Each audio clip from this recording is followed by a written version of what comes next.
اعوذ باللہ من الشیطان الرجیم بسم اللہ الرحمن الرحیم قال رسول اللہ صلی اللہ علیہ وآلہ وسلم انا دار الحکمت وعلی بابها او کما قال النبی علیہ الصلاۃ والسلام الصلاۃ والسلام علیک یا سیدی یا رسول اللہ وعلی آلک واصحابک یا سیدی یا حبیب اللہ۔ قابل قدر سامعین، آقا کریم صلی اللہ علیہ وآلہ وسلم نے ارشاد فرمایا کہ میں حکمت کا گھر ہوں اور علی اس کا دروازہ۔ رسول کریم صلی اللہ علیہ وآلہ وسلم کی یہ بات کس قدر سچی تھی اس کے حوالے سے میں عرض کروں گا کہ ایک مرتبہ رسول کریم صلی اللہ علیہ وآلہ وسلم مسجد کے اندر تشریف فرما تھے۔ ایک سائل آیا اور آ کر عرض کرنے لگا، یا رسول اللہ صلی اللہ علیہ وآلہ وسلم مجھے کچھ عطا کریں۔ آقا خاموش رہے۔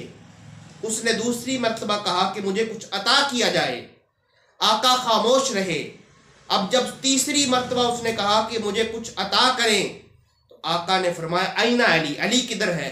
مولا علی کھڑے ہوئے تو آقا نے فرمایا علی اس شخص کو لے جاؤ اور اس کی زبان کاٹ دو۔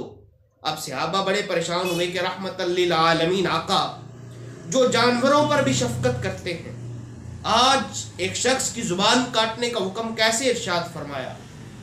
اب جب مجلس ختم ہوئی تو صحابہ باہر نکلے تو کیا دیکھتے ہیں کہ وہ شخص نعرے لگا رہا ہے کہ واقعتاً نبی کریم صلی اللہ علیہ وآلہ وسلم اللہ کے سچے رسول ہیں۔ اب صحابہ نے مولا علی سے پوچھا، علی آپ نے حضور کا حکم نہیں مانا، حضور نے تو فرمایا تھا اس کی زبان کاٹ دو، آپ نے کیوں نہیں کاٹی؟ تو مولا علی کرم اللہ وجہ کریم فرمانے لگے، اے میرے دوستو، حضور نے اسی لیے فرمایا تھا انا دار الحکمت وعلی بابها کہ میں حکمت کا گھر ہوں، علی اس کا دروازہ ہے، کیونکہ حضور کی باتوں کی حکمت علی کے سوا کوئی اور سمجھ نہیں سکتا ہے۔ حضور نے یہ نہیں فرمایا تھا کہ چھری سے اس کی زبان کاٹ دو، حضور نے فرمایا تھا علی اس کو اتنا عطا کر دو کسی اور سے مانگنے کی حاجت ہی نہ رہے، کسی اور سے مانگنے کی ضرورت نہ رہے۔